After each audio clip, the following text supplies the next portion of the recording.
December 20th, 1941. Kunming, China. Altitude 12,000 feet. The morning sun breaks across the Yunnan Plateau, and the air smells like engine oil and adrenaline. Somewhere below, a crude, gravel airstrip carved into the red earth holds the last line of defense in this corner of the war. And somewhere above, closing fast from the northwest, 4 Imperial Japanese Navy bombers and their fighter escorts are inbound. The radar station, a primitive setup manned by Chinese spotters, using little more than binoculars and a hand-cranked telephone, has just sent the warning. You feel the vibration in your chest before you hear the scramble horn, that deep, guttural blast that turns your stomach to ice. This story belongs to a man whose name has been argued over by historians for decades, but the encounter itself is seared into the records of the 3rd Squadron, Hell's Angels of the American Volunteer Group, the Flying Tigers. His name, according to the most consistent veteran accounts, was George McMillan, a former Navy pilot turned mercenary of the sky, now strapping himself into the cockpit of a battle-worn Curtiss P-40 Tomahawk with a shark mouth painted across its nose and exactly 400 rounds of .30 caliber ammunition loaded into its wing guns. 400 rounds against 64 aircraft. Do the math. That's roughly 6 rounds per enemy plane. It's not enough.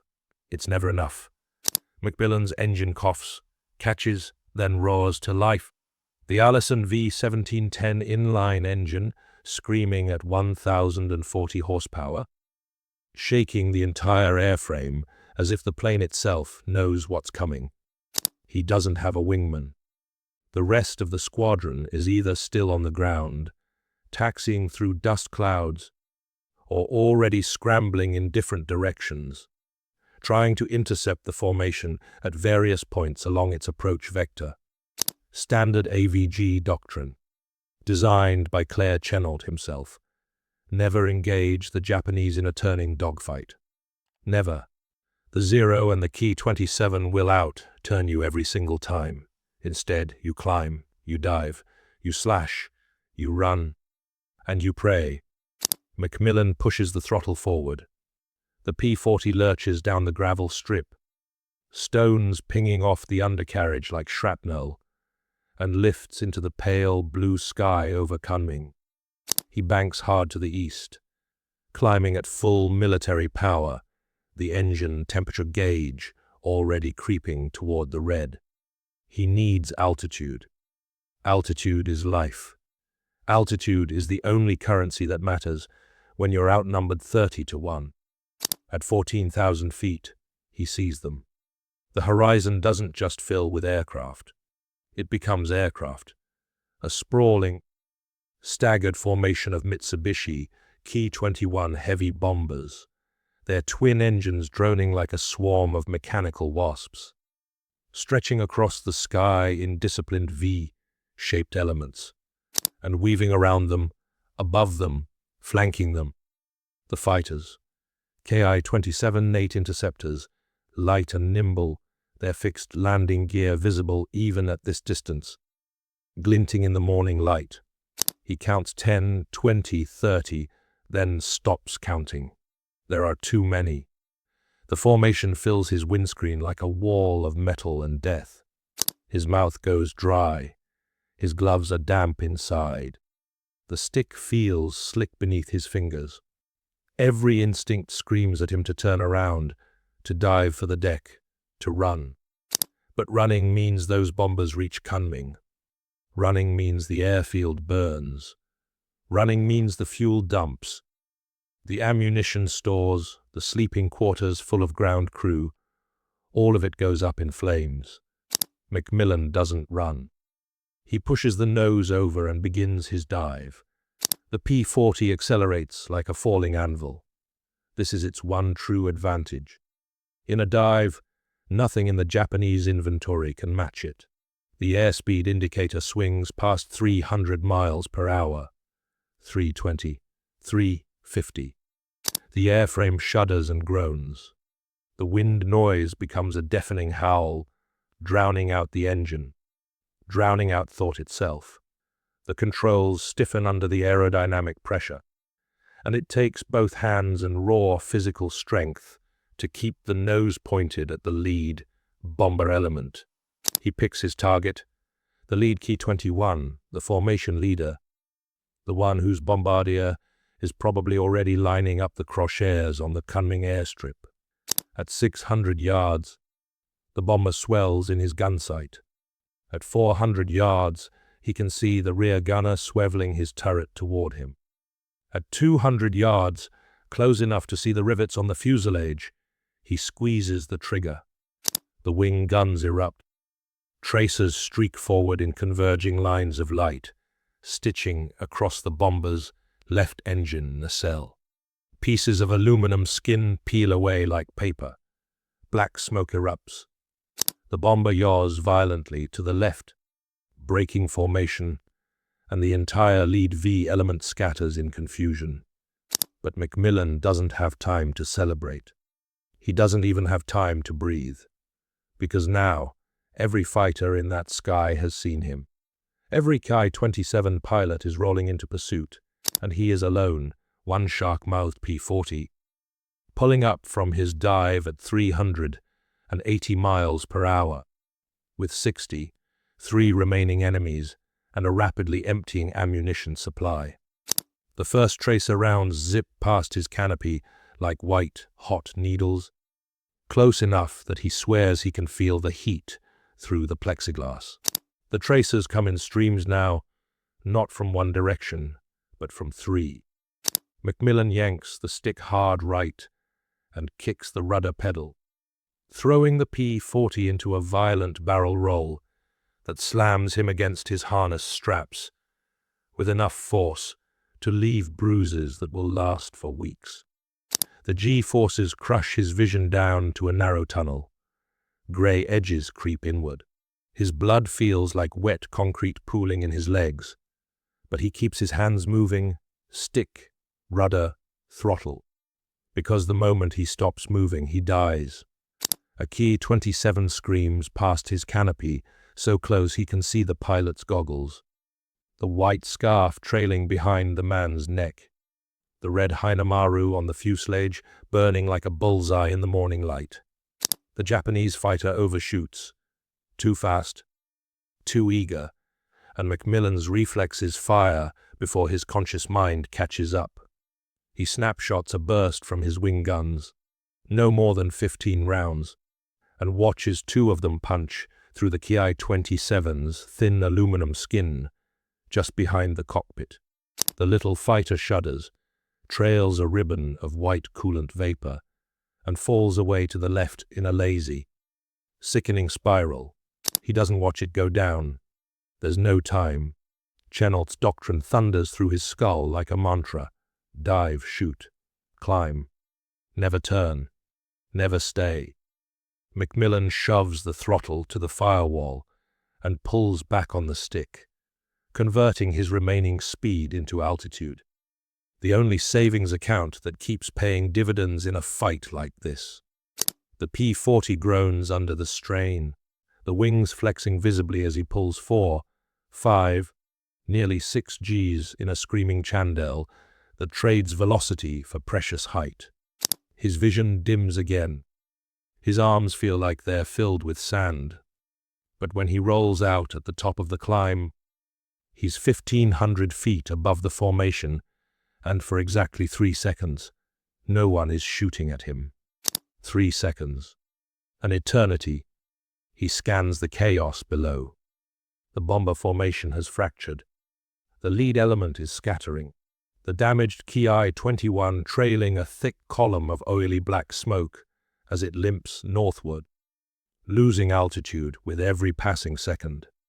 2 other bombers have broken formation in confusion, their pilots unsure whether the attack came from one fighter or 20.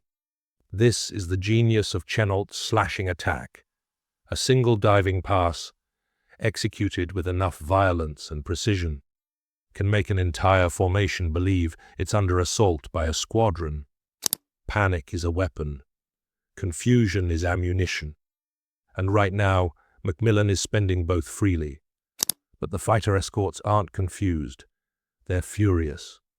Below him, at least 8 Ki-27s are pulling into climbing turns. They're lightweight airframes, spiraling upward with sickening agility, clawing for his altitude. They're faster in the climb than he is. They'll be on him in seconds. Macmillan can hear his own breathing inside his oxygen mask, ragged, harsh, too fast. His heartbeat pounds in his temples like a war drum. The ammunition counter in his head tells him he has maybe 200 rounds left across all guns. Maybe less. Every burst has to count. Every single trigger pull is a negotiation with survival. He rolls inverted and pulls the nose down into another screaming dive, aiming not at the bombers this time, but directly through the fighter formation itself. A move so reckless, so utterly insane, that no tactical manual in any air force on Earth would recommend it. But insanity has its own logic at 12,000 feet, with 60 plus enemies circling your coffin. The P-40 plunges into the swarm. Macmillan fires in short, disciplined bursts, each one lasting less than a second, each one aimed at whatever fills his windscreen. A Ki-27 explodes in front of him, its fuel tank igniting in a brilliant orange fireball that he flies through, the heat washing over his aircraft, oil and debris spattering his canopy like black rain. He can't see. He's flying blind at 400 miles per hour through a cloud of burning aviation fuel and shattered aluminum. His hand finds the canopy crank instinctively, and he slides the plexiglass back 2 inches, just enough for the wind to blast the worst of the grime away, just enough for the roar of the slipstream to flood the cockpit with sound so loud it rattles his teeth. He breaks through the bottom of the formation at treetop level, so low that the shadow of his P-40 races across rice paddies and dirt roads beneath him like a dark ghost. Behind him, the Japanese fighters try to follow, but their pursuit has become disorganized. They're getting in each other's way, cutting across each other's attack angles, and at least 2 of them nearly collide, trying to line up a shot on the fleeing American. Macmillan hugs the deck, weaving between limestone karst formations that rise from the Yunnan landscape like jagged teeth, using the terrain itself as a shield.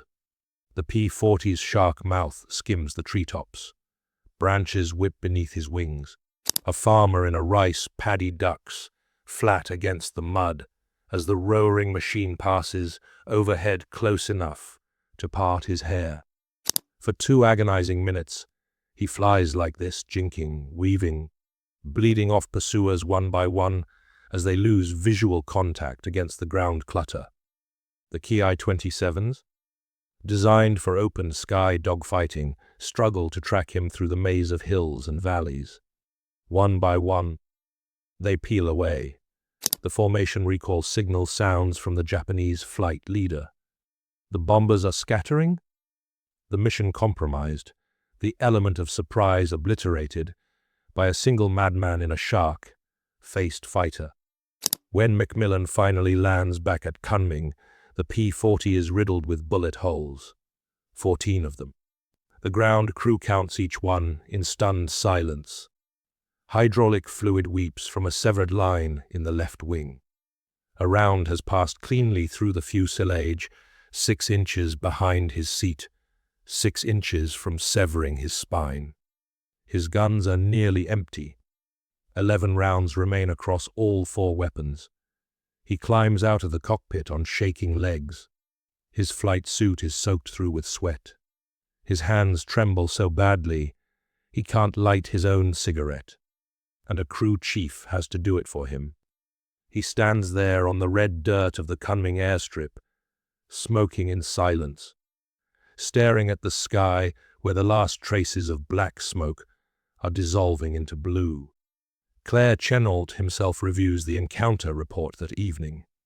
The official tally: one bomber severely damaged, forced to crash, land short of its base. 2 key 27 fighters confirmed destroyed. An entire 60, 4 aircraft formation scattered and turned back before reaching its target. Coming, the airfield, the supplies, the men survives untouched.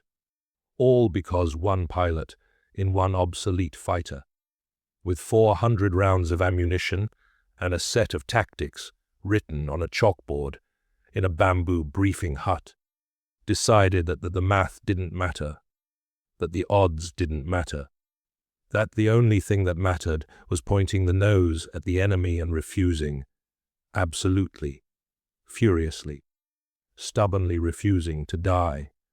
The war would rage for nearly 4 more years. Thousands of pilots would fly, fight, and fall across the vast Pacific. But in the quiet legend of the Flying Tigers, whispered between veterans over bourbon and old photographs, decades after the last gun fell silent, this engagement endured, not because it changed the course of the war, but because it proved something that no equation could calculate and no manual could teach: that sometimes one is enough. But here's what most people don't know.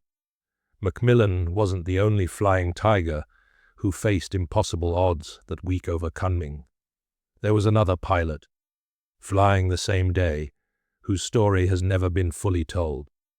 A story that Chennault himself reportedly refused to put in the official record, because he said, and I quote, "Nobody would believe it." We're telling that story next. If you want to see it, subscribe to WW2 Forgotten 45 and hit that notification bell so you don't miss it. Because the stories that history tried to bury, we dig them back up. We'll see you in the next one.